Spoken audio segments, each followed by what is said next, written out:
আমি ওই লোকটাকে উপরে পৌঁছিয়ে দিয়েছি। আপনি আমারে ঢুকতে দিলেন না, আমার সাথে বিয়াদবি করেননি, আপনি বিয়াদবি করেছেন কোরআনের সাথে। সে যেই হোক, আমি তারেক জিয়া সাহেবের পিএস এর সাথে আর তার বন্ধু গিয়াস আল মামুনের সাথে 3 বছর এক জায়গায় ছিলাম। আমি ওই লোকটার নাম সহ উপরে পাঠিয়েছি, আপনার দল করা বের করে দেবে। উনি কালকে হোয়াটসঅ্যাপে তারেক জিয়াকে জানাবে। ঠাকুরগাঁও জেলা সভাপতি বিএনপির কে আছে আমি জানি না, আমি বলেছি ভাই জেলা সভাপতিকে বলবেন সে যেন এই লোকটারে মাইনাস করে দেয়, এটা দলের জন্য ক্যান্সার। আমরা দল মত নির্বিশেষে বাংলাদেশে শুধু 14 দল বাদ দিয়ে সবাই আমরা মজলুম। এক কথা বলেন না কেন? সেদিন যে ঘটনাটা হয়েছিল ওটা শুধু ওনার দোষ না, উনি এর আগেও মাসখানিক আগে আমার মাহফিলে প্রধান অতিথি ছিল, কোরআনের আয়াত পড়তে গিয়ে অর্থ পাল্টিয়ে ফেলেছে। আমি তাকে বলেছিলাম আপনি সংশোধন করে পড়বেন, যদি না পারেন বাংলায় বলবেন, আরবিতে বলার দরকার নেই। পরে আবার ওইটাই করিস। আমি ওই সময় সংশোধনের জন্য, কারণ কোরআন শরীফ উল্টা পাল্টা পড়লে তার ইমান চলে যায়, কারণ অর্থ পাল্টিয়ে যায়। উনি উল্টা বুঝে আমারে ওই দিন রিয়াক্ট করিস। যাই গোটা মিটে গেছে। আমি বললাম উদ্বুদ্ধ করার জন্য যে আপনি কোরআন শরীফ শুদ্ধ করে পড়েন, কাজ হবে। এটা ওনার আর আমার বিষয়। আর চামচাগিরি করতে যে আপনার জীবনটা আপনি নষ্ট করলেন। কোরআনের বিরুদ্ধে যারা ডাইরেক্ট ইনডাইরেক্ট লেগেছে, আল্লাহ একটাকেও ছাড়ে নাই। আমি তো এখন দেখতে পাচ্ছি একটাকেও আল্লাহ ছাড়ে নাই। আর আমি ছোট মানুষ, বয়স কম, ছোট হুজুর, এই কারণে ওরা কিছু মনে করে না। আরে ভাই আমি মানুষ ছোট, আমার হাত অনেক উপরে আছে, আমার আল্লাহর সাথে লাইন আছে। মুসাফির অবস্থায় আছি, মাজলুম অবস্থায় আছি, বর দোয়া করতে বাধ্য করবেন না। আপনি কোরআনের এই আলোচনাটা এতদিন ওদের সব কমপ্লিট বন্ধ করে দিলেন কোন কারণে? কোরআনের অনুষ্ঠানে যারা কোরআনের প্রচারে বাধা দেয়, কোরআন জানিয়েছে তারা জারুর সন্তান। আপনি কি আপনার জন্ম নষ্ট করে ফেললেন? আপনার বাবা হয়তো আপনাকে জন্ম দিয়েছিল, কিন্তু কোরআনের পেছনে লেগে নিজের জন্ম এখন বিতর্কিত করে ফেললেন। আমি সত্যিই কিন্তু জানিয়েছি যে কোরআন আমার সামনে। আমি অপু ভাইকে বলেছি তারেক জিয়া পিএস এর সাথে যে এইরকম একটা লোক সেদিন বক্তব্য দিয়েছে, এটা বিএনপির লোক না, এটা একটা ক্যান্সার। আমরা সবাই মজলুম ছিলাম ওই 14 দল বাদ দিয়ে। আমার ব্যক্তিগত কারণে না, কোরআনের কারণে আমি সংশোধনী দিয়েছিলাম। আপনি উল্টা দিকে নিয়ে গেলেন কোন কারণে? বলে আমার পাগল বলা হয়েছে। আপনি তো পাগলই, আপনি পাগল নাতে কি বলেন তো? আপনি যদি জ্ঞানী মানুষ হইতেন, আমি একজন আলেম, শুধু বাংলাদেশ না বিশ্বের বহু দেশে কোরআনের দাওয়াত নিয়ে যাচ্ছি, আপনি সম্মানার্থে ওই দিন থেকে লজ্জা করে আরো শিখে আমাকে জানাতে পারতেন। আপনি উল্টা পাল্টা পড়েই কোরআনের অর্থ পাল্টিয়ে ফেললেন, নিজের ইমানটা নষ্ট করে ফেললেন। কি পড়ে কলিল্লাহুম্মা লিল্লাহ, কি আন্দাজে বলে? আল্লাহর কোরআন শরীফকে আপনাকে ইয়ারকি মারার জন্য দিয়েছে। আপনি পড়তে পারেন না, পড়বেন না। আপনি বাংলা শিক্ষিত মানুষ, বাংলায় বলেন, ইংরেজিতে বলেন, ওইটাই শিখ। আপনি আরবিতে পড়তে যেয়ে অক্ষর উচ্চারণ করতে পারেন না। শেষে আমি বসে আছি, আল্লাহ আমারে ধরবে না, যাই ও পড়তেছে তুই ঠিক করে দিলি। আমি আমার বাঁচার জন্য করেছিলাম, আপনি উল্টা দিকে নিয়ে কোরআনের পেছনে লাগলেন যে উনি যেন আসতে না পারে। কি হবে আপনার ওখানে না গেলে? আমার আল্লাহর জমিন কি সংকীর্ণ নাকি? বলেন। এদেশ থেকে যদি কথা বলতে নাও দেয়, আজহারের মতো আজহারি এখন সারা বিশ্বে কোরআন ছড়াচ্ছে। জালেমরা মনে করেছিল ওরা দেশ থেকে তাড়িয়ে দিলে মনে হয় বন্ধ হয়ে যাবে। আমি কয়েকদিন আগে সিঙ্গাপুর, মালয়েশিয়া, থাইল্যান্ডে ছিলাম। বিভিন্ন দেশে এখন মানুষ তাকে নিয়ে যাচ্ছে কোরআনের কথাগুলো শোনার জন্য। এক দরজা বন্ধ হয়ে গেলে 1000 দরজা আল্লাহ খুলে দেবে। হরিপুর বাংলাদেশে একটা থানা, এরকম 630টা থানা আছে। একটা থানা বন্ধ হলে আরো 629টা থানা বাংলাদেশে বাকি আছে। আর এ দেশও যদি নষ্ট হয়ে যায়, এ দেশের পরিবর্তে এখনো 257টা দেশ আছে পৃথিবীতে। আর সব চাইতে বড় দেশ হচ্ছে বাংলাদেশ। এর চাইতে আমেরিকা 59 ডবল। টের পাচ্ছেন? এরকম বাংলাদেশ 59টা চূড়া দিলে যত বড় হয়, এক আমেরিকা একই এত বড়। ওই দেশে যদি আমি এই যে কয়েকদিন আগে ভিসা পেয়ে গেছি, প্রসেসিং চলছে, যদি চলে যায় বলেন তো, আমার যদি 100 বছরও হায়াত থাকে, তো এই দেশের মতো 59টা দেশ সারা জীবন কোরআন প্রচার করলে শেষ করা যাবে? আপনি বাধা দিয়ে নিজের কপালে আগুন লাগালেন। আমি আজ কয়েকদিন পরে দেখা হবে ঢাকাতেছে, আমি সব খুলে বলবো যে এই লোকটা একটা ক্যান্সার, একে যেন দলে রাখা না হয়। এ থাকলে বিএনপির আরো বদনাম হবে। মাদ্রাসার মাহফিলে 4-5 দিনে ওনারা ওইটা বাদ দেওয়ার কারণে কি একটা অ্যাকশন নিয়েছিল। আমার মনে হয় জালেম যারা পালিয়ে গেছে তারাও অ্যাকশন নিত না। মনে হচ্ছে যে মস্তানি করার আর জায়গা পাচ্ছে না, আমির হামজাকে নরম পেয়েছো। আমি তো মাজলুম মানুষ, এমনিতে জীবনটা শেষ করে দিয়েছে জালেমরা, আবার আপনি যন্ত্রণা দিলেন। আমার মন থেকে কোনো কথা যেন বের করাতে বাধ্য করবেন না, তাহলে কবুল হয়ে যাবে। আল্লাহ আমাদের বাঁচান, বলেন আমিন। 6 সাল থেকে 24 সাল পর্যন্ত আমরা আমি জাহিলিয়াত দেখেছি।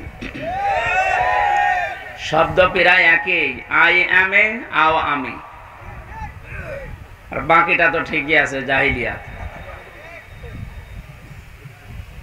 ওনারা ঘোষণা দিয়েছিল আমরা ক্ষমতায় যেতে পারলে মদিনার সনদ দিয়ে দেশ চলবে। সনদ দিয়ে চলেছে, মদিনার না, মোদির। মদিনার সনদ বাদ দিয়ে চালিয়েছে মোদির সনদ। এখানে যে বিশাল পাথর ছিল আমাদের বুকের উপরে, আমাদের এই কণ্ঠনালী পর্যন্ত চেপে ধরেছিল। এই যে কথা বলা, এই যোগ্যতা আমাদেরকে দিয়েছেন যিনি পালিয়েছে উনি না, মানে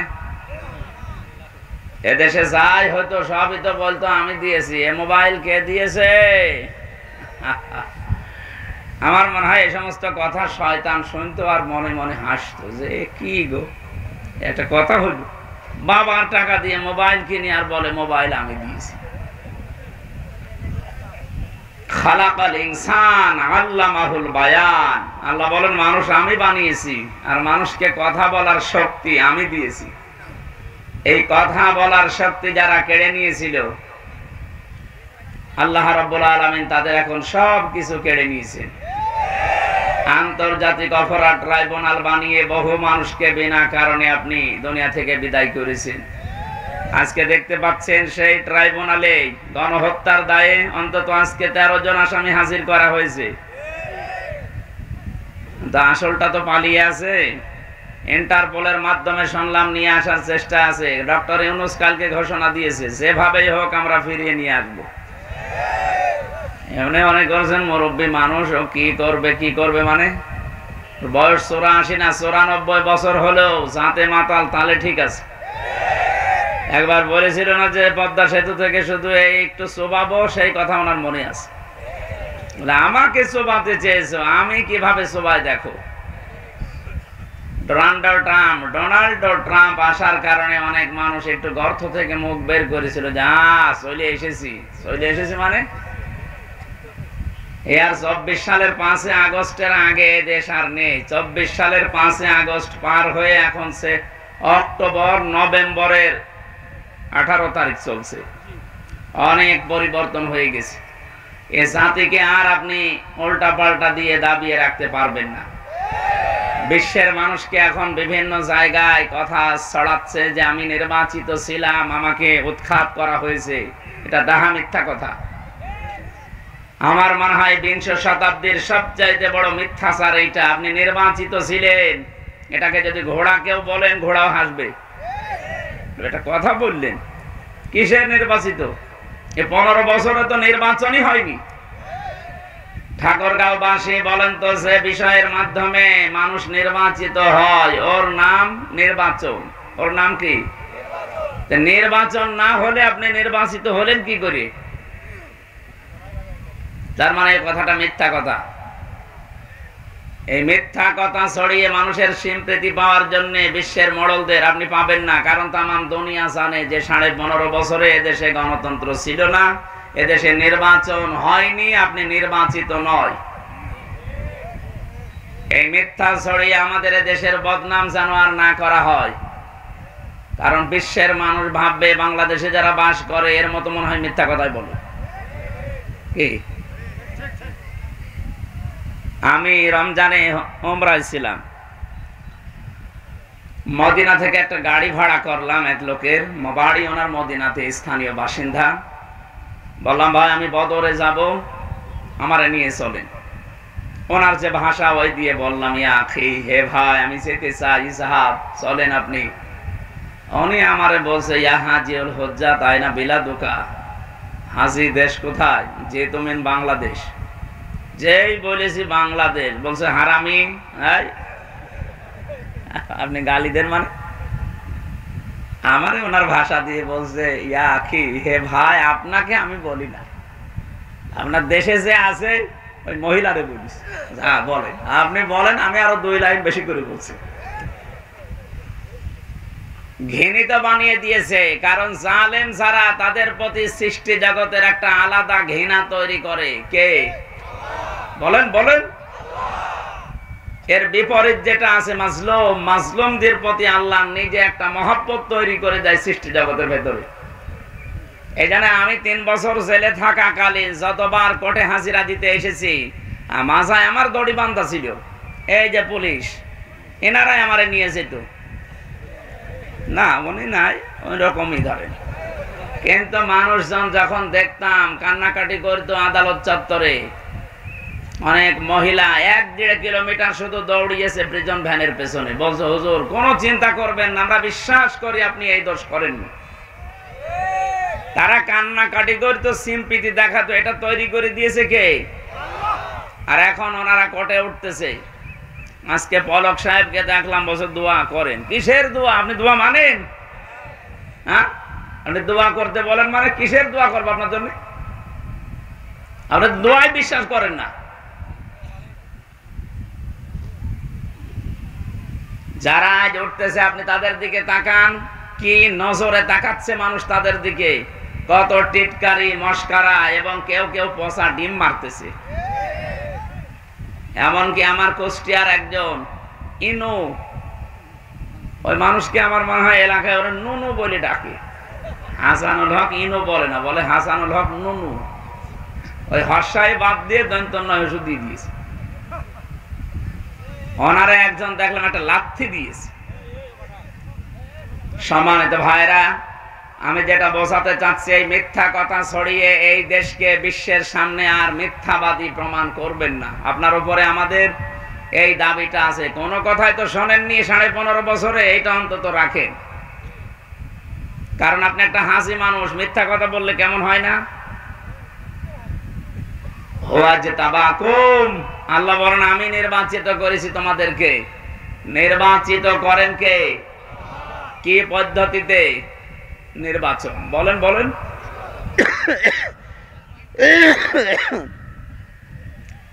নির্বাচিত করা হয় মানুষদের, যেই পদ্ধতিতে তার নাম নির্বাচন।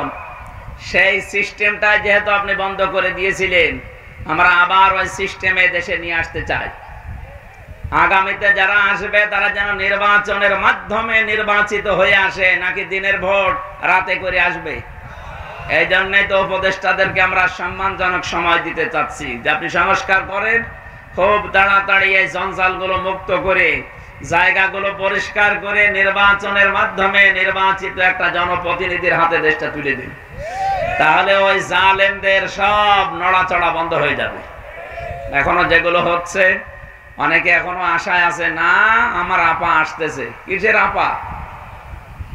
পৃথিবীর ইতিহাস 850 বছর আগে লক্ষণ সেন পালিয়েছিল, আজও ঘুরে আসেনি, কব্বরে চলে গেছে। কথা বলছে না কেন? এই জন্য যারা পালিয়ে যায়, পৃথিবীর ইতিহাস এইটাই বলে, তারা আর কোনোদিন ফিরে আসে না। আসলে জনগণ পিটিয়ে মারবে কুকুরের মতো। কারণ মানুষের ভেতরে আল্লাহ ভয় তৈরি করে দেয়। যারা মানুষের অধিকার নষ্ট করে, যারা রক্তের সম্পর্কগুলো ছিন্ন করে, যারা মানুষের পোশাক আশাক কেড়ে নেয়, যারা দ্বীনের পথে সত্যের সাক্ষ্য দিতে মানুষকে বাধা দেয়, এই মানুষগুলোকে আমার আল্লাহ ভয় ভয় এবং ভয় দিয়ে ঢেকে রাখে। খাদিজাতুল কুবরা রাদিয়াল্লাহু তাআলা আনহা তার স্বামীকে বলেছিলেন, স্বামী আবুল কাসেম, ভয় পাবেন না। কিসের ভয় পান আপনি? ইন্নাকা লা তাসিলুর রাহিমা, আপনি তো রক্তের সম্পর্ক ঠিক রাখেন, আপনি ভয় পান কেন? অথচ বাস্তবে আমরা কি দেখেছি, এদেশে আমরা কেউ তাকে ভাবি বলতাম, কেউ আপা বলতাম, কেউ মা বলে ডাকতাম, একটা সম্পর্ক ছিল। অথচ তিনি পালিয়ে চলে গেলেন ভয়ে, আমাদের সব সম্পর্ক মাঠে মারা গেল। আপনি কথা বোঝেন? অন্তত আমার বাড়ি খুলনা বিভাগে, আমরা ভাবি বলে ডাকলেও রংপুর বিভাগের মানুষ তো অন্তত আমরা আপা বলতাম। আপনারা ভাবি বলতেন না? আপনাদের ভাবি না? পুত্রবধূ ভাবি, এই তো কোথায় গেল সে সম্পর্ক চাওয়ার আগে বলেও গেল না। এই সমস্ত দেবর, এই যে দেবর বসে আছে, সব দেবর এখন এতিম। ভাবের সাথে মানুষ একটু টাঙ্কি মারে, সেটাও করতে পারলেন না। এই যে রক্তের সম্পর্ক সব নষ্ট করলেন। যারা মানুষের রক্তের সম্পর্ক ঠিক রাখে না, নষ্ট করে দেয় আত্মীয়তার সম্পর্ক, তাদের অন্তরে ভয় লাগিয়ে দেয় কে? এই কারণেই তো পালিয়েছে। এত ভয় কিসের আপনার? 15.5 বছরে যাদের উপর অত্যাচার করেছিলেন, একটা লোক তো ভয় পালিয়ে যায়নি। আপনার কিছু হয়নি, কেবল শুরু, আর আপনি ভয় পালিয়ে গেলেন। মানে তার মানে বোঝা যাচ্ছে এই হাদিস অনুযায়ী আপনি আত্মীয়তার সম্পর্ক ঠিক রাখেননি, সব নষ্ট করে ফেলেছেন। সবচাইতে বড় বিষয়, বাংলাদেশ থেকে বাইরে যারা যায় তারা রেমিটেন্স যোদ্ধা হিসাবে মাসে মাসে তারা এই দেশে টাকা পাঠায়। আপনি 3 মাস চলে গেছেন, একটা টাকাও আমরা পাইনি। পেয়েছি আমরা, টাকা পেয়েছি। কি করছেন আমরা জানি না, যাই করেন আমাদের টাকা লাগবে। বড় লোক জামাই পেয়েছেন, অন্তত জামাইয়ের কাছ থেকে যেভাবেই হোক পকেট মেরি হলেও টাকা পাঠান। আমরা ঋণী হয়ে গেছি। এই দেশে এখন এমন ঋণের বোঝা। 2 নাম্বার শব্দ ছিল তাহমিলুল কাল্লা। হে নবী, আপনি তো ঋণের বোঝা বহন করেন, মানুষের কষ্টের বোঝা বহন করেন, দুঃখের বোঝা বহন করেন, আপনি ভয় পান কেন? পৃথিবীতে যারা মানুষের বোঝা বহন করে দেয়, সে কষ্টের হোক, ঋণের হোক, দুঃখের হোক, তাদের ভেতর থেকে আল্লাহ ভয় দূর করে দেয়। আর এমন ঋণ দিয়ে গেল, এমন কষ্টের বোঝা এ দেশের মানুষকে দিয়ে গেছে। 3732 জন মানুষ মারা গেছে, 2780 জন মানুষ হাসপাতালে কাতরাচ্ছে, 20,000-এর উপরে বিভিন্ন রকমের অঙ্গহানি হয়েছে। বলেন, এই যে মানুষগুলো যারা পড়ে আছে হাসপাতালের বেডে, এরা তার পরিবারের কাছে, তার মা বাবার কাছে, ভাই বোনের কাছে, সমাজের কাছে, দেশের জন্য এখন বোঝা না? এই কথা বুঝতেছেন? এই যে বিশাল বোঝা আপনি দিয়ে গেলেন, মানুষের কাপড় চোপড়, এমনকি পোশাক আশাক পর্যন্ত খুলে ফেলেছেন আপনি। সম্মানের পোশাক পরা ছিল কত মানুষের, সে পোশাক পর্যন্ত খুলে তাকে ন্যাংটা করে দিয়েছে। জাতির সামনে সংসদে দাঁড়িয়ে বলেছে মাওলানা মামুনুল হক ধর্ষণকারী। জোরে বলেন নাউজুবিল্লাহ। আপনার চাইতে তার ভেতরে আল্লাহর ভয় কম নেই।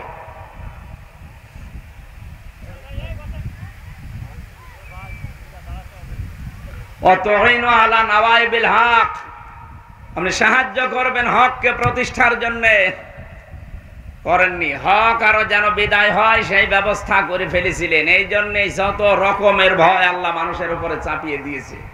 তাহলে হাদিস থেকে আমরা বুঝলাম, যারা মানুষের আত্মীয়তার সম্পর্ক ঠিক রাখে না, রক্তের সম্পর্ক যারা ঠিক রাখে না, এ বাংলাদেশে এরকম মানুষ নেই? বলেন বলেন। এখানেও কত মানুষ বসে আছে যারা নামাজ পড়ে 5 ওয়াক্তের জায়গায় 6 ওয়াক্ত তাহাজ্জুদ মিলে, রোজা রাখে, হজ করে এসেছে, দান সাদগাও করে, কিন্তু আপন ভাইয়ের সাথে কথা বলে না। এরকম মানুষ যদি থাকেন হাত তোলেন তো। ও, এই এলাকা তো সব ভালো মানুষ বাস করে, আমি জানতাম না। ঠিক আছে ভাই, আমার ভুল হয়ে গেছে, আমি সরি।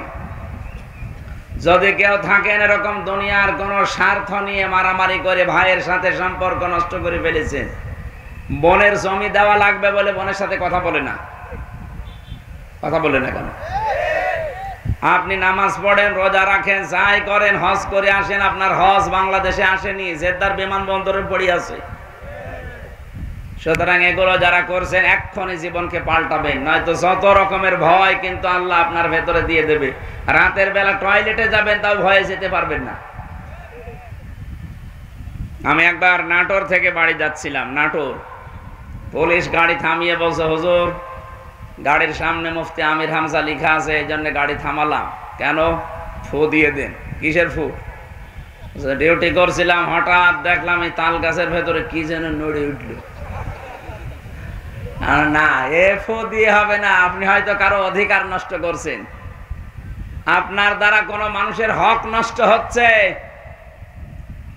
আপনার দ্বারা যে সম্পর্কগুলো ছিল, হয় আপনার ভাইয়ের নাই, বোনের নাই, ছেলে মেয়ের নাই, যে কোনো আত্মীয় স্বজনের সম্পর্ক হয়তো নষ্ট হয়ে গেছে, এই জন্য আল্লাহ আপনার ভেতরে ভয় তৈরি করে দিয়েছে। আমি শুধু পুলিশকে বলি না, সবাইকে বলছি, যার সাথে যার রক্তের সম্পর্ক আছে এটা কিন্তু নফল না, এটা ফরজ। বিশ্বনবী বলেন আল্লাহ সব কিছু তৈরি করার পর এই যে রেহেম, যেটা রক্তের সম্পর্ক, আত্মীয়তা, এটা আল্লাহর পা চেপে ধরেছিল। ডাক দিয়ে বলে, মাবুদ তুমি আমার সম্পর্কে তো কিছু বললে না, সবার সম্পর্কে কম বেশি তুমি কিছু বললে, আমি কি আমার সম্পর্কে কিছু বলবা না? আল্লাহ পাক বলেন, শোনো, তোমার সাথে সম্পর্ক যারা ঠিক রাখবে আমি আল্লাহ তাদের সাথে সম্পর্ক ঠিক রাখবো। তোমার সাথে যারা সম্পর্ক ঠিক রাখবে না, যারা তোমার সাথে সম্পর্ক কাট করে দেবে, আমি আল্লাহ তাদের সাথে সম্পর্ক নষ্ট করে ফেলবো। বলেন নাউযুবিল্লাহ। কত বড় বিষয় দেখেছেন? অথচ দেখতে মনে হয় আকাশ থেকে কেবল জিবরাইলের ভাই পালিয়ে এসেছে, অথচ নিজের আপন বোনের বাড়ি যায় না। এই কথা বলছেন না কেন? আরে সম্পর্কগুলো নষ্ট করার পেছনে ভূমিকা পালন করে ওর বউ। কি বলেন? ওর বউকে পানি পোড়া খাওয়ায় ওর বউর মা আর ওর বড় বোন। ওখান থেকে শুধু ঔষধ দেয়। আর কতদিন একা একা থাকবে এইভাবে? আলাদা হয়ে যা, তোর ননদ দেবরে সব শেষ করে ফেললো, আলাদা হয়ে যা, আরামে খেতে পারবি। এরকম ক্রমন্তনা দেওয়ার মতো মানুষ দেশে নেই। হাজারো বউ এই মন ছোট হওয়ার কারণে আজ হাজারো পুরুষ মানুষ মা বাবাকে আলাদা করে দিচ্ছে, অথবা শেষ পর্যন্ত বৃদ্ধাশ্রমে রেখে আসছে। এই যে পাশের জেলা নীলফামারী, এখানে কিশোরগঞ্জে সেদিন গিয়েছিলাম বৃদ্ধাশ্রম দেখার জন্য। দেখি এই পাশে 20 জন, এই পাশে 20 জন নারী আর পুরুষ, মা আর বাবা বসে আছে। ওদের চোখের দিকে তাকালেই মনে হচ্ছে ওরা সন্তানের জন্য বরদোয়া করছে, অথচ ওদেরও আমার মতো ছেলে মেয়ে আছে। না, ঠিক করছেন না আপনি। সম্মানিত মা বোন যারা এসেছেন পুত্রবধূ হয়ে, আজ যা করছেন 20 বছর পরে ওইটাই আপনাকে ফেরত দেওয়া হবে। বলেন, আপনি নিজের মা বাবা, আত্মীয় স্বজন, চাচা খালু মামা আসলে তো পাগল হয়ে যান, আর শ্বশুরের কুলের কেউ আসলে, স্বামীর ভাই, স্বামীর বোন, কেউ আত্মীয় স্বজন আসলে আপনার মন পাওয়া যায় না, মুখ মনে হয় পেঁচা ধরিস। এরকম ছোট মনের বউ দেশে নেই? কার কার বর এরকম মন ছোট? হাত তোলেন তো। আরে ভাই, ক্যামেরা আমার দিকে, হাত তোলেন, অসুবিধা নেই, তোলেন। হ্যাঁ, 2 হাত তুলিস আবার। না, আমি হাসির খোরাকি দেয়নি। ও যে মহিলারা বসে আছে, সম্মানিত মা বোনেরা, শুধু নামাজ পড়ে রোজা রেখে কালো বোরকা পরে আপনি জীবনেও জান্নাত যেতে পারবেন না। নেককার হওয়ার জন্য 4টা কথা আপনাকে মাস্ট বি, মানায় লাগবে। কয়টা? আরো জোরে। 1 নম্বরে, ইদা নাজারা ইলাইহা সাররাতুহু। তিরমিজি শরীফের হাদিস।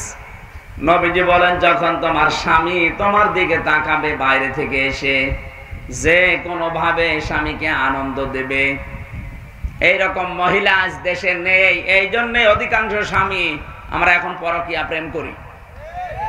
ওই দেখেন, বলছে ঠিক। এই এলাকায় তো সব চলছে মনে হচ্ছে। হ্যাঁ, শরীর চলে না। সম্মানিত মা বোনেরা, আমি আপনাদেরকে ভালোবাসি, এই জন্য আপনারা যেই যেই জায়গায় ভুল করছেন ওইগুলো ধরিয়ে দিচ্ছি।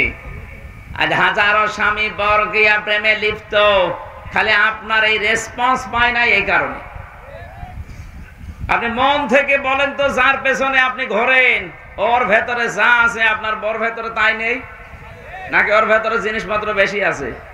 তো কোন কারণে আপনি ওখানে যান? এই কারণে স্ত্রীর কাছ থেকে আদর, ভালোবাসা, রেসপন্স পাওয়া যায় না। কথা বলে না কেন? আমি আশা করছি মায়েরা উদার হবেন। 2 নম্বরে, ওয়াইদা গাবা আনহা হাফিজাতুহু।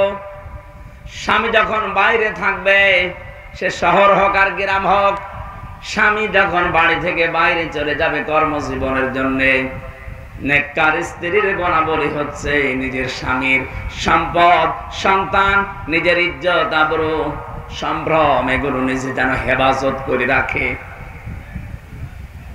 ফাতেমাতুজ জাহরা রাদিয়াল্লাহু তাআলা আনহার আগে একজন কাঠুরিয়ার স্ত্রী জান্নাতে যাবে। হযরতে ফাতেমা যে উটের উপরে চড়ে জান্নাতে যাবে, ওই উটের দড়ি ধরে নিয়ে যাবে আগে, কারণ উট তো একা একা চলে না, দড়ি ধরে নিয়ে যাওয়া লাগে।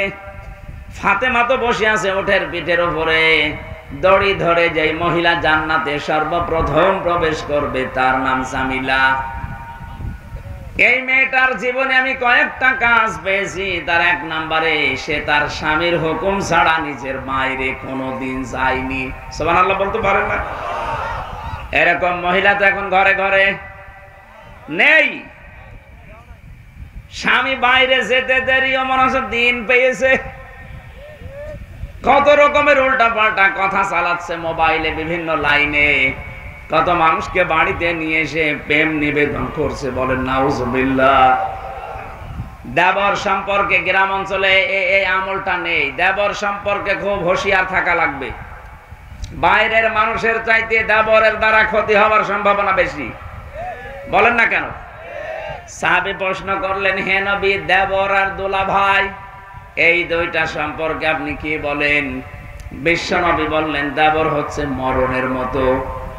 মরণকে মানুষ যেভাবে ভয় পায়, মেয়েরা যেন দেবরকে ওইভাবে ভয় পায়।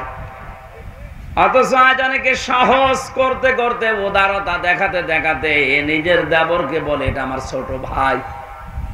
এমন ভাবে চলতেছে। আরে ভাই, আপনার ছোট আপন ভাই, জীবনে আপনি আপন ভাইয়ের সাথে বিয়ে করতে পারবেন?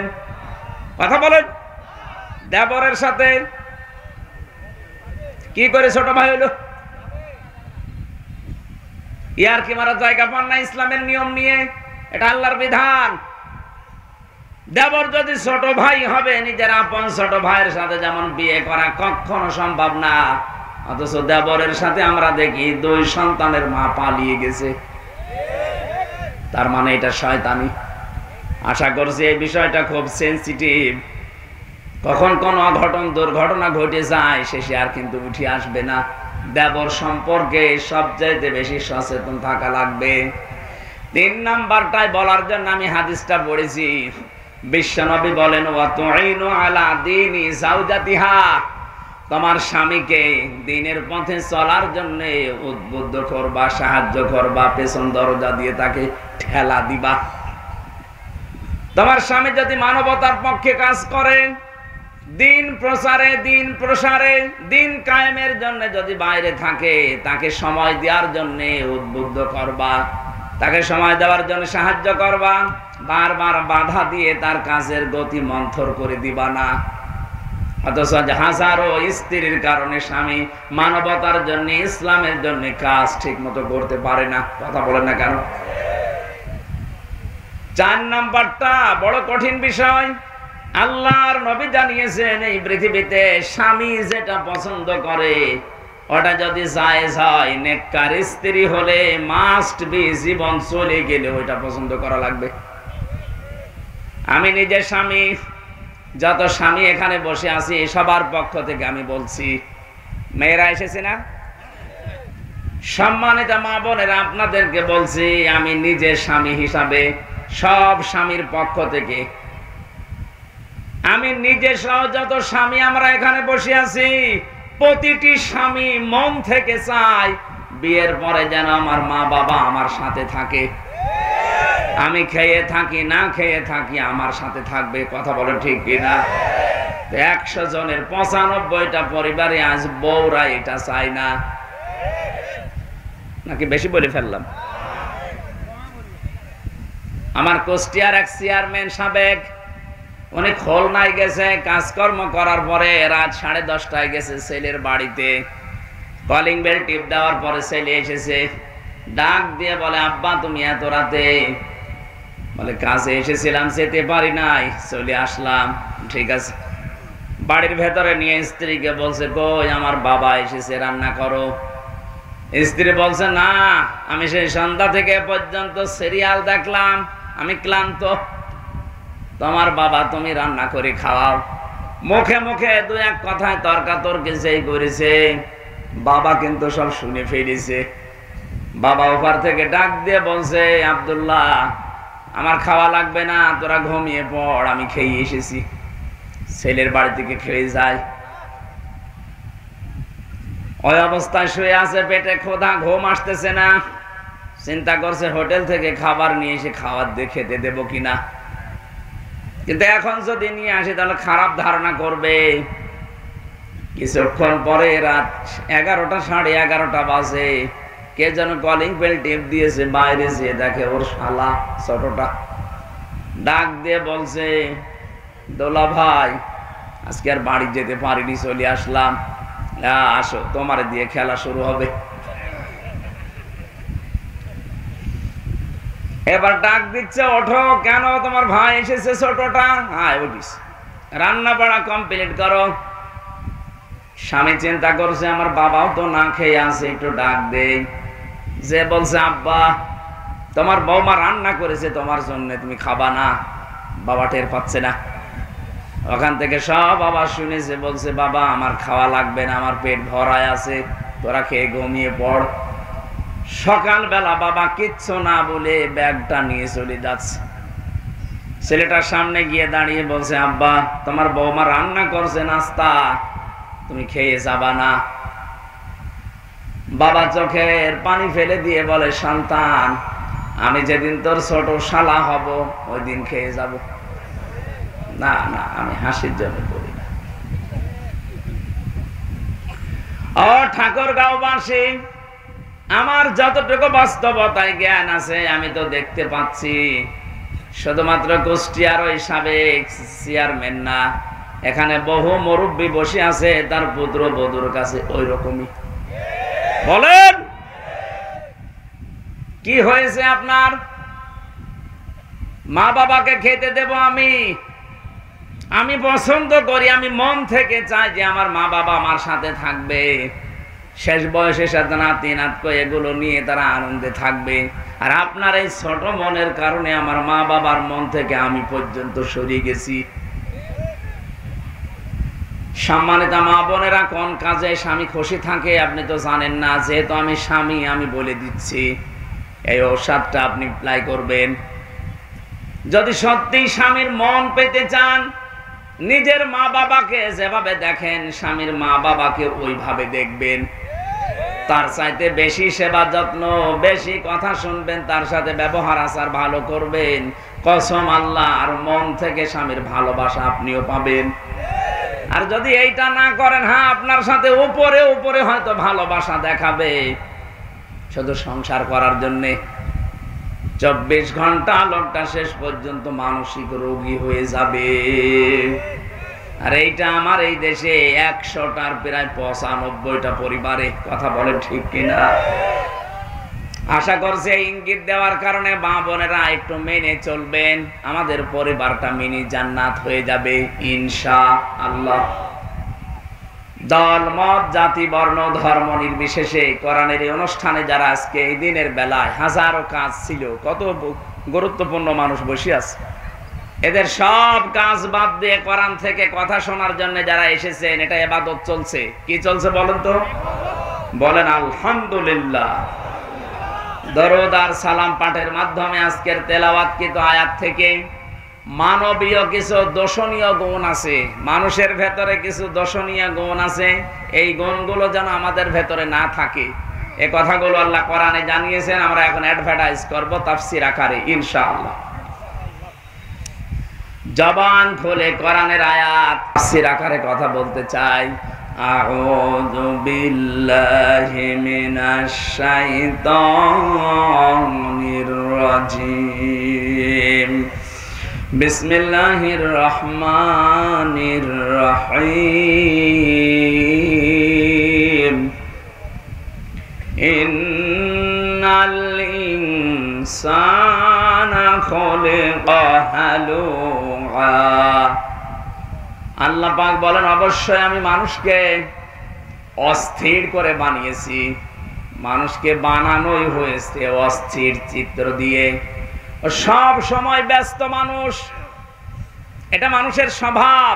তামাম দুনিয়ায় যত মানুষ আল্লাহ পাঠিয়েছে, আদম থেকে শুরু করে আজকের এই দিন পর্যন্ত যে আসতেছে, এখান থেকে কিয়ামত পর্যন্ত যারা আসবে সবার ভেতরে অস্থিরতা কে দিয়েছেন? এটা মানুষ বানানোর সময় আল্লাহ দিয়ে দিয়েছেন। ইদা মাসসাহু শাররু জাযুআ, এ মানুষ যখন কোনো কষ্ট বিপদ মুসিবতে পড়ে তখন হায় হতাশ করে, হতাশা তাকে ঘিরে ধরে। এইটাও মানুষের গুণাবলী, স্বভাব। ওয়াইদা মাসসাহুল খায়রু মানুআ,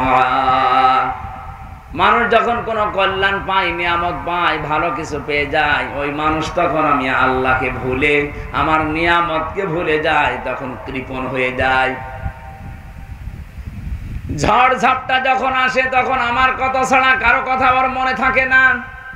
যখন ঝড় থেমে যায়, যখন জলোচ্ছ্বাস থেমে যায়, এই মানুষগুলো নির্দ্বিধায় আমি আল্লাহকে ভুলে বিভিন্ন সৃষ্টির প্রশংসায় রত হয়ে যায়। এটা মানুষের স্বভাব। তার মানে এখান থেকে তিনটা নিন্দনীয় গুণ আল্লাহ আমাদেরকে বর্ণনা দিলেন। এক নম্বরে মানুষ অস্থির, সব সময় ব্যস্ত। দুই নম্বরে কোনো বিপদ আপদ মুসিবতে পড়লে মানুষ হায় হতাশ করে, হতাশা নিরাশা তাকে ঘিরে ধরে। তিন নম্বরে কোনো নিয়ামত যদি পায়, কল্যাণ কিছু পেলে মানুষ কৃপণ হয়ে যায়। এই স্বভাবগুলো মানুষের কার? আমাদের ভেতরে নেই? এখানে মানুষ পদবাচ্য যারা বিবেচিত, যার নাম মানুষ, তার ভেতরে এই গুণাবলীগুলো আছে। আল্লাহ বলেন আছে, মাস্ট বি। ইন্না দিয়েছেন, ইন্নাল ইনসানা খুলিকা হালুআ, অবশ্যই। তার মানে আছে। আল্লাহ এগুলো বলতে বলতে এবার হঠাৎ করে আলোচনার ধরন পাল্টিয়ে ফেলেছেন। আল্লাহ পাক এবার ডাক দিয়েছেন, ইল্লাল মুসাল্লিন।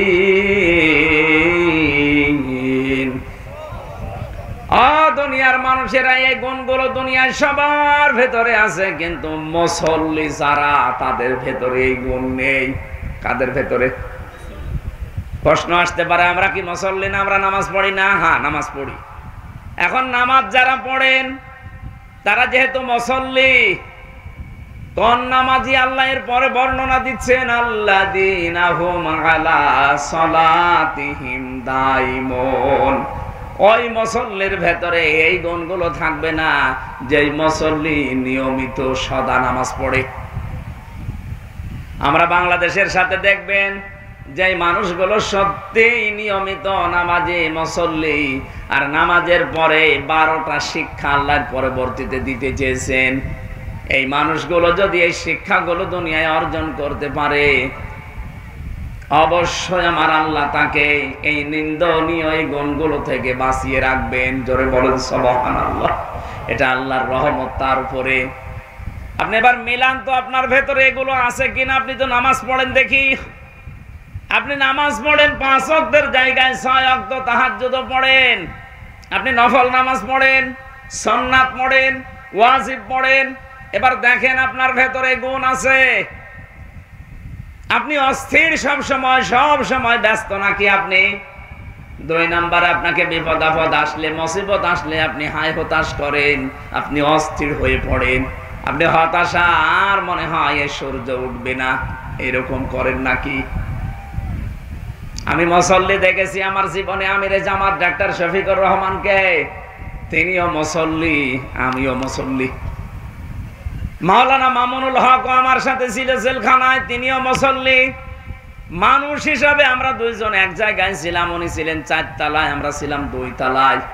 আমরা দুইজনের ভেতরে 3টা বছরে বহু হতাশা চলে এসেছিল মানুষ হিসাবে। ওই লোকটাও তো মুসল্লি, ওরা তো আমাদের মতো নামাজ পড়ে, কিন্তু আল্লাহ মুসল্লির যে গুণাবলী দিচ্ছেন, যারা মুসল্লি এই মানুষগুলোকে হতাশা ঘিরে ধরতে পারে না, তারা অস্থির চিত্ত হয় না, তারা নিয়ামত পেলে কৃপণ হয়ে যায় না।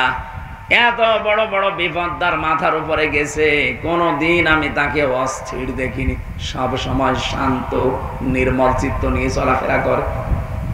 থোড়াই কি আর কিছু মনেই করছে না, ছেলে সেল খাটতেছে, বউ অসুস্থ হয়ে পড়ে আছে, দলীয় নেতা কর্মীগুলো পালিয়ে পালিয়ে বেড়াচ্ছে, 1 দিন 2 দিন না, 15 বছর। হতাশা তো ঘিরে ধরা দরকার তাকে। অথচ তার মুসল্লি হওয়া এমন পর্যায়ে পৌঁছিয়েছে, কোনো হতাশা চেহারার ভেতরে নেই। মনে হচ্ছে আমার চাইতেও বেশি স্বাভাবিক। আমাকে আরো মাঝে মাঝে আরো টিপস দিত, কিসের হতাশা কাজ করে। মুসল্লিদের ভেতরে তো হতাশা আসার কথা না। দুনিয়া সব যদি একদিকে হয়ে যায়, আমি যেহেতু মুসল্লি, আল্লাহ পাক এই গুণ আমাকে দিয়েছে, আমি মুসল্লি, আমার ভেতরে হতাশা আসতে পারবে না। আরে ভাই, দুনিয়া তো দুনিয়ায়, এটা ধোকার জায়গা। আমাল হায়াতুদ দুনিয়া ইল্লা মাতাউল গুরুর। এই পৃথিবীর জমিনটা ধোকা, আসল জীবন তো ওইটা যাকে আল্লাহ জাহান্নাম থেকে বাঁচিয়ে জান্নাত দিয়ে দিয়েছে। উনি আমাকে জেলখানায় বলেছিলেন, হামজা, দিনের পথে চলতে গিয়ে সারা পৃথিবীর মানুষকে আমি দিনের কথা বলি, দিনের কথা ছড়াই, আমার কথা শুনে শুনে মানুষ দিনের পথ পেয়ে জান্নাতে চলে গেল। আমি যদি জান্নাতি হতে না পারি, তা আমার জীবন ব্যর্থ। কোরআনে কারিমে আল্লাহ আমাদেরকে সতর্ক করছেন, ফামাঙ্গে সুহসিহানিন নার ওয়া উদখিলাল জান্নাতা ফাকাদ ফাজ। মানুষের জীবন তো সফল ওই লোকটা যাকে আল্লাহ জাহান্নামের কাজগুলো আস্তে আস্তে ছেড়ে দেওয়ার তৌফিক দেয়, আর জান্নাতের কাজগুলো আস্তে আস্তে করার তৌফিক দান করে। আপনার জীবন সফল হবে তখন যখন আপনি বেশি দিন ক্ষমতায় থাকতে পারবেন। হ্যাঁ, কথা জবাব দেন না কেন? আপনার জীবন সফল তখন যখন পুরা ঠাকুরগাঁও আপনার নামে লিখে দেওয়া হবে। বলুন, আপনার জীবন সফল তখন যখন 2000 বছর আপনি হায়াত পেয়েছেন। না, বিশ্ব নবীর মতো এত বড় মহান মানব, তিনি বেশি দিন দুনিয়ায় বাঁচেননি। মাত্র কয়েকদিন বেঁচে ছিলেন দুনিয়ায় 63 বছর। অথচ 63 বছরের ভেতরে তিনি এমন এমন কাজে আঞ্জাম দিয়েছে, শুধু 63 বছর না, কিয়ামত পর্যন্ত তার জীবনী আলোচনা চলবে, কোল কিনারা শেষ হবে না। আর আমাদের এক একজনের বয়স 74 বছর, কারো 76 বছর, কারো 84 বছর, কারো 99 বছর। মরে যাওয়ার সঙ্গে সঙ্গে মানুষ লানত দেয়। এমন জীবন আপনি কেন গঠন করেন? ফামা বাকাত আলাইহিমুস সামাউ ওয়াল আরদু ওয়া মা কানু মুনজারিন। আল্লাহ পাক বলেন, এমন মানুষ দুনিয়া থেকে বিদায় নেয়, ওর জন্য আকাশেও কেউ কাঁদে না, জমিনেও কেউ আফসোস করে না, ওকে সময়ও দেওয়া হয় না। এই যে ওয়া মা কানু মুনজারিন, ওর জীবনে একটু সময় পাবে, সে সময়ও সে পায় না। আমি কিছু মানুষের জীবনী আয়াতের সাথে সূরা দোকানের 29 নম্বর আয়াত মিলিয়েছি। এমন এমন মানুষ বিদায় নিয়ে চলে যাচ্ছে। কয়েকদিন আগে যে অগ্নিকন্যা চলে গেল, আপনি বাংলাদেশে একটা মানুষকে দেখান যে মন থেকে তার জন্য কেঁদেছে, দেখান।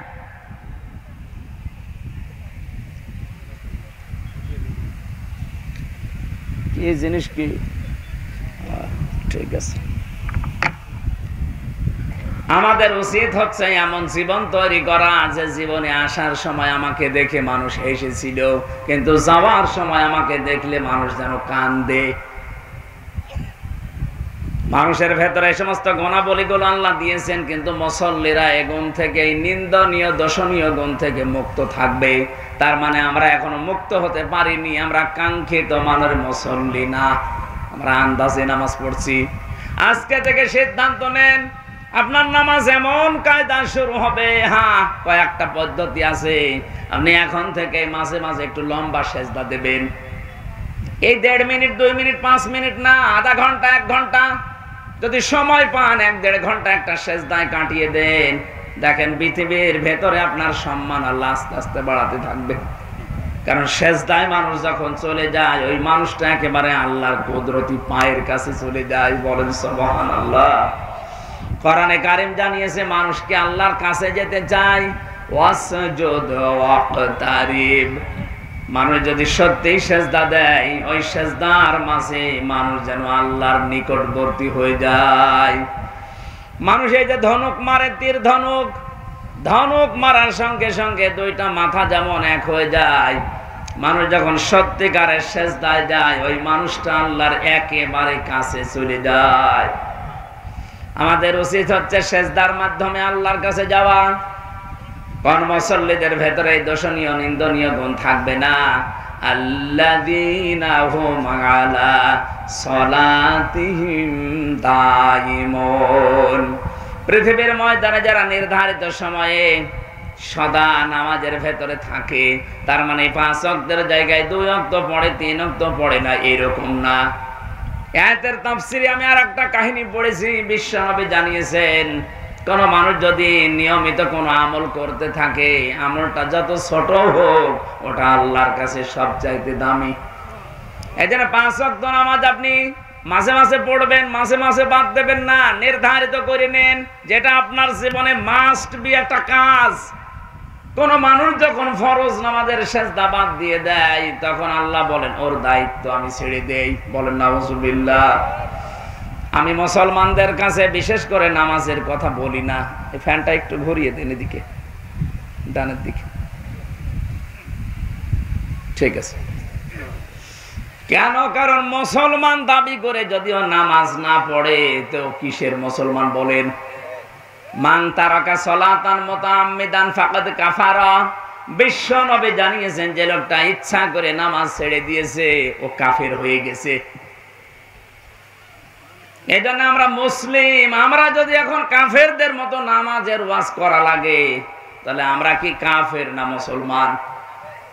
সুতরাং আমরা যেন মুসলমান দাবি যারা করি নামাজটা বাদ না দেয়। হ্যাঁ, আপনি সুন্নত নফল ওয়াজিব পড়তে পারছেন না, পরে পড়ে নেবেন, কিন্তু ফরজ নামাজ যেখানে যে অবস্থায় থাকেন, ওযু থাকলে ওযু করে পড়েন, ওযু না থাকলে ওযু করার দরকার নেই। যদি সিস্টেম না থাকে যে ওযু করার জায়গা এখানে নেই, তায়াম্মুম করারও জায়গা নেই, বিনা ওযুতে বিনা তায়াম্মুমে আপনি আন্দাজে নামাজ পড়বেন। যদি মনে হয় যে কোন দিকে পশ্চিম জানি না, দরকার নেই পশ্চিম ঠিক করা, কোন দিকে কাবা শরীফ জানি না, কিছু লাগবে না, যেই দিকে মুখ আছে ওই দিকে আপনাকে নামাজ পড়া লাগবে। কারণ আপনার মনটা আল্লাহ চাই। কি চাই বলেন? বলেন। আজকে থেকে সিদ্ধান্ত নিয়ে বাড়ি যাবেন যে আমি মুসল্লি হতে চাই। জীবন একেবারে চলে যাক। হযরত ওমরের উপরে আল্লাহ এমনি খুশি হয়ে আয়াত নাযিল করেছেন কোরআনে, এমনি না। উনি যখন মারা যাচ্ছিলেন এই যে চাকু মেরেছিল, ওনাকে ছুরি মেরেছিল, নাড়ি ভড়ি বের হয়ে গেছে। এরপরও যখন জ্ঞান ফিরেছে, জ্ঞান ফেরার সঙ্গে সঙ্গে জানিয়েছে সাহাবীরা আমার নেতৃত্বে যে ফজরের নামাজ হচ্ছিল 1 রাকাত হয়েছিল, বাকি 1 রাকাত নামাজের খবর কি? সুবহানাল্লাহ বলতে পারেন না? জীবন মরণ নিয়ে যেখানে টানাটানি সেখানেও নামাজ বাদ দেননি। অথচ অনেক মহিলা আছে মুরগিকে হাঁসকে খাবার দিতে দিতে উনি মাগরিবের নামাজ নষ্ট করে ফেলিস। সম্মানিত মা বোনেরা, সাবধান থাকবেন। মেয়েদের সন্তান যখন দুনিয়ায় আসে প্রথমে কিন্তু রক্ত না, পানি দেখা যায়। এই পানিটা আসার পরে যদি কোনো মহিলার নামাজের সময় হয়ে যায়, তোলার ভেতরে সন্তানের মাথা বিছিয়ে দিয়ে ওই মহিলাকে বলো নামাজ পড়তে। কত বড় গুরুত্বপূর্ণ বিধান আপনি লক্ষ্য করেছেন?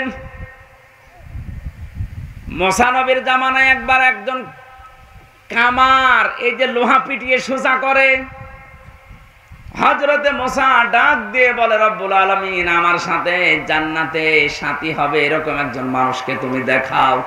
আল্লাহ বলেন যে বাজারে লোহা পিটিয়ে সোজা করে কামার, ওই কামার তোমার সাথে জান্নাতে যাবে। হযরতে মুসা বলে আল্লাহ তুমি আর লোক পেলি না, একটা কামারের নাম বললে, কি করে সে এমন? আল্লাহ তাআলা বলেন যাও দেখো তার কর্মজীবনটা লক্ষ্য করো। বাজারে গেলেন, দেখলেন একেবারে এক কোনায় এই ঠাকুরগাঁও হরিপুরের বাজারে বা পীরগঞ্জের বাজারের একেবারে এক কোনাতে হাপড় টানছে, সে লোহা সোজা করছে, মগর তোলে লোহার উপরে মারে। এভাবে যখন একটা মারে লম্বা হয়, আবার উপরে তোলে মারে লম্বা হয়। আমাদের জামানায় যেমন আজান হলে জানি নামাজের সময় হয়ে গেছে, মুসা নবীর জামানায় 1 ওয়াক্ত নামাজ ফরজ ছিল। হয়তো নামাজের সিস্টেম ওই জামানায় একটা ছিল। যখনই নামাজের সময় হয়ে গেছে সঙ্গে সঙ্গে এই মুগুরটা লোহার উপরে না পিটিয়ে পেছন দিক থেকে ফেলে দিয়ে নামাজে দাঁড়িয়েছে। হযরতে মুসা বলে, রব্বুল আলামিন, আমি বুঝতে পেরেছি তুমি কেন সুসংবাদ দিয়েছো। এই লোকটা মুগুর দিয়ে লোহা পিটিয়ে তারপরে নামাজে যেতে পারতো, পেছন দিক দিয়ে ফেলে দিয়ে ও নামাজে দাঁড়িয়েছে। তোমার বিধান যে এত গুরুত্ব দিতে পারে তাকে তুমি সুসংবাদ না দিয়ে পারো না। আমাদের জীবনে কিন্তু এখন আমরা কিছু পাইনি। সাবধান, মুসল্লি হওয়া লাগবে, নয়তো এই দর্শনীয় নিন্দনীয় গুণ থেকে মুক্ত হওয়া সম্ভব না। শুধু সুন্দর পোশাক পরলে, শরীরকে পবিত্র পরিষ্কার পরিচ্ছন্ন রাখলে আপনি মুসল্লি হতে পারবেন না। মুসল্লি হওয়া লাগবে আপনাকে নিয়মিত। আজ কত কিছু আমরা চেহারার ভেতরে মাখতে থাকি, চেহারা যেন ঠিক থাকে। এ পৃথিবীতে নারী পুরুষের জন্য সবচাইতে উত্তম মেডিসিন হচ্ছে অজুর পানি। যার শরীরে অজুর পানি লাগে না, কিয়ামতে ওই অঙ্গগুলো কালো কৃষ্ণ হয়ে যাবে। যাদের শরীরের ভেতরে অজুর পানিগুলো স্পর্শ হয়, ধৌত হয়ে যায়, নবীজি বলেন কিয়ামতে এই জায়গাগুলো চমক দিতে থাকবে। এই জন্য ওযু করার সময় যতদূর পারেন এই হাতটা ধুয়ে নেবেন। হযরতে আবু হুরায়রা হাদিসটা শোনার পরে তিনি বলেছিলেন, আমি বগল পর্যন্ত ধুয়ে ফেলতাম। কারণ নবীজির মুখে শুনেছি, দুনিয়াতে যাদের নামাজের সময় ওযু করার জায়গাগুলো পানি দিয়ে ভিজবে, ওই জায়গায় চমক দেবে। আমার বগল পর্যন্ত আমি ধুয়ে নিয়েছি, কিয়ামতে আমার পুরা শরীরটাই চমকাবে। আমাকে তো দেখে নবীর উম্মত মনে করা লাগবে, সেটার এটা উত্তম মাধ্যম। আমাকে দেখে যদি মনে করে যে নবী, হ্যাঁ এটা আমার উম্মত, কি দেখবে? ফেরেশতা পর্যন্ত যখন মরণের ঘরে মানুষ আছাড় দিয়ে পড়ে যায় বিছানায়, ফেরেশতারা এসে তার চেহারার ভেতরে নামাজের চিহ্নগুলো দেখতে পায়। সূরা নাহলের 32 নম্বর আয়াতে আল্লাহ দলিল দিয়েছেন, আল্লাযীনা তাতাওয়াফাহুমুল মালাইকাতু তাইয়্যিবিনা ইয়াকুলুনা সালামুন আলাইকুম উদখুলুল জান্নাতা বিমা কুনতুম তা'মালুন। বলেন আল্লাহু আকবার। ফেরেশতারা যখন আসবে মরণের বিছানায়, দেখবে আপনি পড়ে আছেন, আছাড় খেয়ে পড়ে আছেন। আল্লাহ বলেন তাজ্জিবিনা। এই তাজ্জিব মানে শুধু পোশাকের পবিত্রতা না, এই তাজ্জিব মানে শুধু দেহের পবিত্রতা না। পোশাক আর দেহ তো পবিত্র করবেন, আপনার চিন্তা চেতনা আকীদা, আপনার কর্মজীবন, প্র্যাকটিক্যাল লাইফ, আপনার অর্থনীতি, সমাজনীতি, পরিবার নীতি, এগুলো সব থাকে পবিত্র, শিরক কুফর বেদাত থেকে মুক্ত। এরকম একটা পবিত্র জীবন যখন ফেরেশতারা দেখবে, বলবে সালাম, শান্তি বর্ষিত হোক আল্লাহর বান্দা তোমার উপরে, উদখুলুল জান্নাহ, ওই জান্নাতে প্রবেশ করো, বিমা কুনতুম তা'মালুন, যেটা দুনিয়ায় করেছিলে তার প্রতিদান।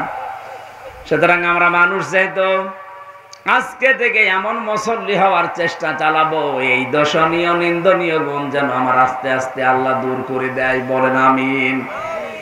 আল্লাহ এরপরে দিয়েছেন ওই মানুষগুলোর চরিত্র এমন হবে, ওয়াল্লাযীনা ফি আমওয়ালিহিম হাক্কুম মা'লুম লিস-সাইলি ওয়াল মাহরুম। ওদের সম্পদের ভেতরে গরিবদের হক থাকবে। এই যে দান, সাদকা, যাকাত, ফিতরা, এককালীন দানের মাধ্যমে আপনি যেগুলো দিতে থাকেন, এগুলো আপনি নামাজি, আল্লাহর পছন্দনীয় যে সমস্ত গুণগুলো আছে তার ভেতরে অন্যতম এটা। যদি করতে পারেন, মনে করবেন আমি আল্লাহর পছন্দের তালিকায় যাচ্ছি। আর যদি সম্পদের প্রতি মায়া মহব্বত বেশি হয়ে যায়, আপনি নামাজও পড়েন কিন্তু সম্পদের যে হক আদায় করেন না, আপনার সম্পদের দান নেই, সাদকা নেই, যাকাত নেই, এককালীন দান এগুলো নেই, বুঝবেন আপনি আল্লাহর নামাজ আদায় করলে, রোজা আদায় করলেও কাঙ্ক্ষিত মানের মুমিন নামাজি হতে পারেননি। এরকম মানুষ দেশে নেই। ঠাকুরগাঁওবাসী বড় দরদ নিয়ে কথাগুলো বলছি। আমি নিজে মানতে চাই আগে এই কথাটা, আমি আল্লাহর কাছে পছন্দনীয় হতে চাই। আমি আল্লাহর কাছে পছন্দনীয় হতে চাই, তাহলে বুঝবেন আমার সম্পদের চাইতে আমার আল্লাহর বিধানের প্রতি গুরুত্ব আমার বাড়বে। আমার সম্পদে আজ কত মানুষের হক আছে? আমার গলার ভেতরে যে 5 মণ 10 মণ 20 মণ ধান আছে, ওই 20 মণ ধান শুধু আমার জন্য না, ওর ভেতরে অনেক পশু পাখির খাবার আছে, অনেক গরিবের খাবার আছে, আল্লাহ আমার আমানত বিলিয়ে দেওয়ার জন্য। কথা বুঝতেছেন? কিন্তু এই কাজগুলো আজ হাজারো মানুষ দুনিয়াতে আমরা দেখতে পাই, এই মানুষগুলো সম্পদের এই মায়া মহব্বত আল্লাহর বিধানের তুলনায় এদের বেশি তৈরি হয়ে গেছে। এই জন্য আল্লাহ ওর চরিত্র থেকে এই নিন্দনীয় দোষণীয় গুণগুলো দূর করে দেয় না। বলেন নাউজুবিল্লাহ। এখানে যারা আমরা বসে আছি, আমি সহ, 200 বছর পরে যদি আমার এই 2 তলা বাড়ি, যেটা এই বাড়িতে যদি 200 বছর পরে আমি এখানে আসি, এই যে বাড়ি দেখতে পাচ্ছেন, এটা 200 বছর পরে এই বাড়িতে যদি আপনি আসেন, এখানে হয়তো আপনার ছেলে নাতি ছেলে থাকবে না, তার ছেলের ছেলে থাকবে। আপনার ছবিও যদি টাঙানো থাকে, 200 বছর পরে 3টা জেনারেশন পার হয়ে এই বাড়িতে যারা বাস করবে, বলেন তো 200 বছর পরে এখানে আসলে বাড়িতে আপনাকে উঠতে দেবে? কি করছেন আপনি বলেন? আপনার সম্পদে যাদের হক আছে, হকগুলো আদায় করে যান। এখানে দান করা লাগবে, সম্পদ সাদকা দেওয়া লাগবে, এর ভেতরে যাকাত আছে, আপনি দিতে চান না, জরিমানা মনে হয় আপনার কাছে। কিয়ামতে এই সম্পদগুলো যখন আল্লাহ আগুনের পাত বানাবে জাহান্নামে দিয়ে, সাপ বানিয়ে আপনাকে সবল দেবে আর বলবে আনা মাল, আমি তোর সেই সম্পদ। আগে থেকে সতর্ক করছেন পরীক্ষা নেওয়ার আগে।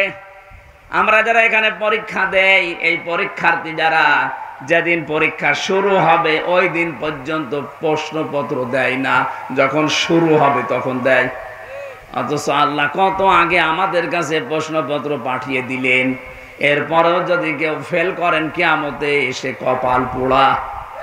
কথা বলেন না কেন? আল্লাহ আমাদের জীবন এরকম নষ্ট যেন না হয়ে যায়, বলেন আমিন। এই ভেতরে ভেতরে কারা এরা? এটাকে মাদ্রাসার মাহফিল? সম্মানিত ভাইরা, আমি জানতাম না, তো মনেও নেই। এটা মাদ্রাসার অনুষ্ঠান, আর 4-5 দিন আগে এরা মনে হয় এটা করিস। 4-5 দিন ধরে এটা করছে মাত্র। এই অনুষ্ঠানটা যেখানে ছিল, কিছু কুচক্রি এবং কিছু নাদান অনুষ্ঠানটা বন্ধ করে দিয়েছে হরিপুর থানায়। এরা জাতীয়তাবাদের দলের নাম নিয়েছে। আমি ওই লোকটাকে উপরে পৌঁছিয়ে দিয়েছি। আপনি আমারে ঢুকতে দিলেন না, আমার সাথে বিয়াদবি করেননি, আপনি বিয়াদবি করেছেন কোরআনের সাথে। সে যেই হোক, আমি তারেক জিয়া সাহেবের পিএস এর সাথে আর তার বন্ধু গিয়াস আল মামুনের সাথে 3 বছর এক জায়গায় ছিলাম। আমি ওই লোকটার নাম সহ উপরে পাঠিয়েছি, আপনার দল করা বের করে দেবে। উনি কালকে হোয়াটসঅ্যাপে তারেক জিয়াকে জানাবে। ঠাকুরগাঁও জেলা সভাপতি বিএনপির কে আছে আমি জানি না। আমি বলেছি ভাই জেলা সভাপতিকে বলবেন সে যেন এই লোকটারে মাইনাস করে দেয়, এটা দলের জন্য ক্যান্সার। আমরা দল মত নির্বিশেষে বাংলাদেশে শুধু 14 দল বাদ দিয়ে সবাই আমরা মজলুম। এক কথা বলেন না কেন? সেদিন যে ঘটনাটা হয়েছিল ওটা শুধু ওনার দোষ না। উনি এর আগেও মাসখানিক আগে আমার মাহফিলে প্রধান অতিথি ছিল। কোরআনের আয়াত পড়তে গিয়ে অর্থ পাল্টিয়ে ফেলেছে। আমি তাকে বলেছিলাম আপনি সংশোধন করে পড়বেন, যদি না পারেন বাংলায় বলবেন, আরবিতে বলার দরকার নেই। পরে আবার ওইটাই করিস। আমি ওই সময় সংশোধনের জন্য, কারণ কোরআন শরীফ উল্টা পাল্টা পড়লে তার ইমান চলে যায়, কারণ অর্থ পাল্টিয়ে যায়।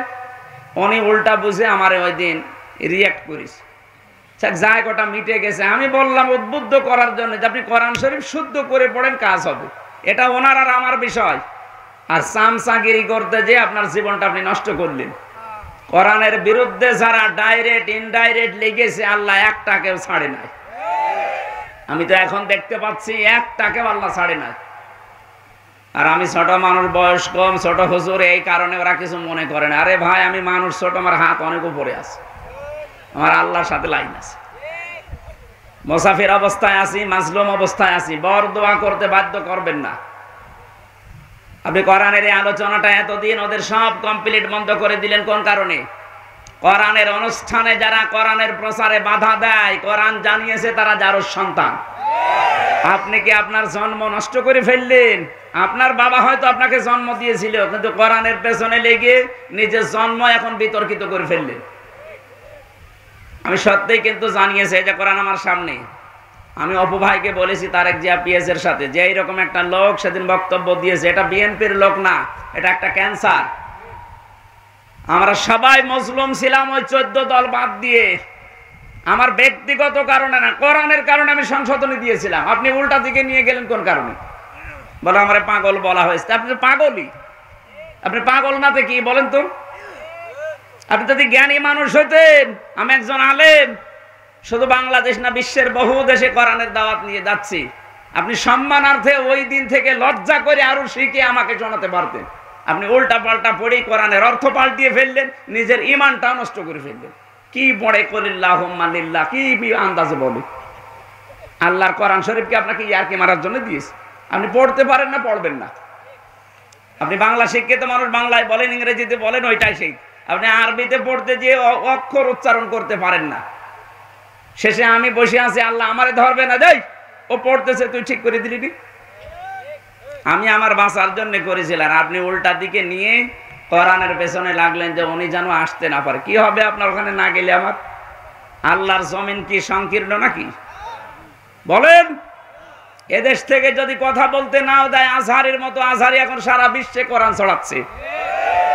জালেমরা মনে করেছিল ওরা দেশ থেকে দাঁড়িয়ে দিলে মনে হয় বন্ধ হয়ে যাবে।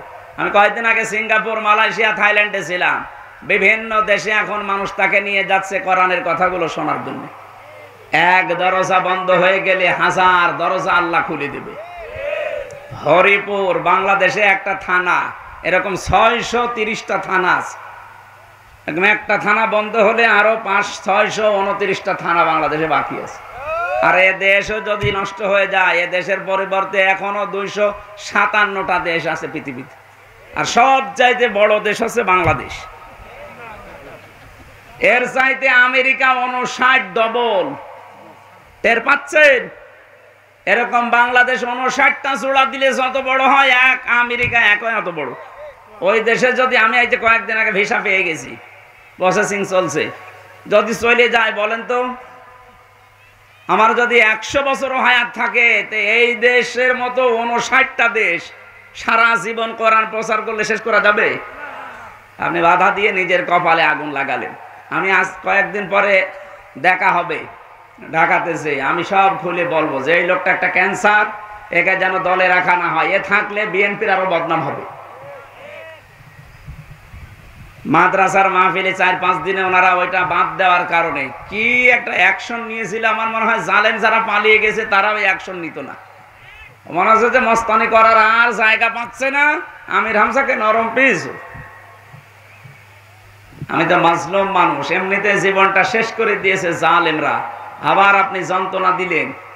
আমার মন থেকে কোনো কথা যেন বের করাতে বাধ্য করবেন না, তাহলে কবুল হয়ে যাবে। আল্লাহ আমাদের বাঁচান, বলেন আমিন। যারা এই মাহফিলের জন্য টাকা পয়সা নিয়ে এসেছেন, আমি আহ্বান জানাচ্ছি। আমার লিখিত বই জেলখানার ভেতরে সৃষ্টি জগৎ নিয়ে লিখেছিলাম, এই বই গাড়িতে আছে, যাওয়ার সময় নিয়ে যাবেন, আপনারা কাজে লাগবে। আর যারা টাকা পয়সা নিয়ে এসেছেন দেওয়ার জন্য, হারুন সাহেব কি করেছে আমি জানি না, আপনারা অবশ্যই যে ড্রাম দেওয়া আছে, ব্যাগ করা আছে, দিয়ে যাবেন। এটা নিয়ত করে 10, 20, 50 টাকা যা পারে দিয়ে যাবেন। এ মাদ্রাসা এটা নাকি? এটা এই মাদ্রাসা তো সেরকম উন্নত মনে হচ্ছে না, এখনো প্লাস্টার বাকি। 3 তলা পর্যন্ত হয়ে গেছে, ইনশাল্লাহ হয়ে যাবে। আল্লাহর কাজ কোনোদিন বেঁচে থাকে না। আপনার টাকা যদি দিন প্রচারে খরচ না হয়, দিন শিক্ষায় খরচ না হয়, তো টাকা দিয়ে কি করবেন? এ দরবেশ বাবার মতো ডিম খাবেন? দরবেশ ডিম খাচ্ছে। মানব হত্যার দায়ে, গণহত্যার দায়ে এখন ওই লোকদের ফাঁসি হবে। বাংলাদেশের 1 নাম্বার ধনী ছিল, কি হলো? টাকা দিয়ে। এজন্য বেঁচে থাকতে টাকা খরচ করে যান। টাকাগুলো নয়তো আপনি চোখ বন্ধ হওয়ার পরে দেখবেন উল্টা পাল্টা কাজে আপনার ছেলে, আপনার মেয়ে, আপনার বউ ব্যয় করবে। তখন আরো ফিলাক্সি লোড হয়ে কবরে আপনার আযাব যাবে। আল্লাহ হেফাজত করুন, আল্লাহুম্মা আমিন। লা ইলাহা ইল্লা আনতা সুবহানাকা ইন্নী কুনতু মিনাজ জালিমিন। আল্লাহুম্মা গফিরলি ওয়ারহামনি ওয়াহদিনি ওয়াফিনি ওয়ারযুকনি ইয়া রাব্বাল আলামিন। আল্লাহ তাআলা ঠাকুরগাঁও জেলা, পীরগঞ্জ থানা, বই রচনা মিফতাহুল উলুম কওমি মাদ্রাসায় বসে কোরআনে কারিমের কথাগুলো বলছিলাম। মানুষের নিন্দনীয় দর্শনীয় গুণ থেকে মুক্ত হওয়ার জন্য নামাজি মানুষদের যে গোনাগুলো বললেন, গোনাবলী বলো তুমি বললে, এগুলো আমাদের জীবনে তুমি প্র্যাকটিক্যালি সেট করে দাও। তোমার যে যুবক বান্দা বান্দিগুলো এই ৩-৪ দিনের ব্যবধানে বিশাল আয়োজন করেছে, যার যার টাকা পয়সা অর্থ সম্পদ এখানে খরচ হয়েছে, আল্লাহ এদের অর্থগুলো কবুল করে নাও রব্বুল আলামিন। কত মানুষ এখানে বসে আছে কোরআনের কথা শোনার জন্য, যে যেই নিয়তে বসে আছে মেহেরবানি করে আমাদের জায়েজ আশা পূর্ণ করে দাও। মাহফিলের সম্মানিত সভাপতি জনাব আলতাফ হোসেন চৌধুরী কবুল করো। সম্মানিত প্রধান অতিথি জাহিদুর রহমান জাহিদ ভাই, তাকে তুমি মঞ্জুর করো আল্লাহ। আল্লাহ তাআলা আমাদের মাথার মুকুট, আমাদের মাথার তাজ, আমাদের অভিভাবক, এ জেলার সম্মানিত জামাত ইসলামের আমির অধ্যাপক বেলাল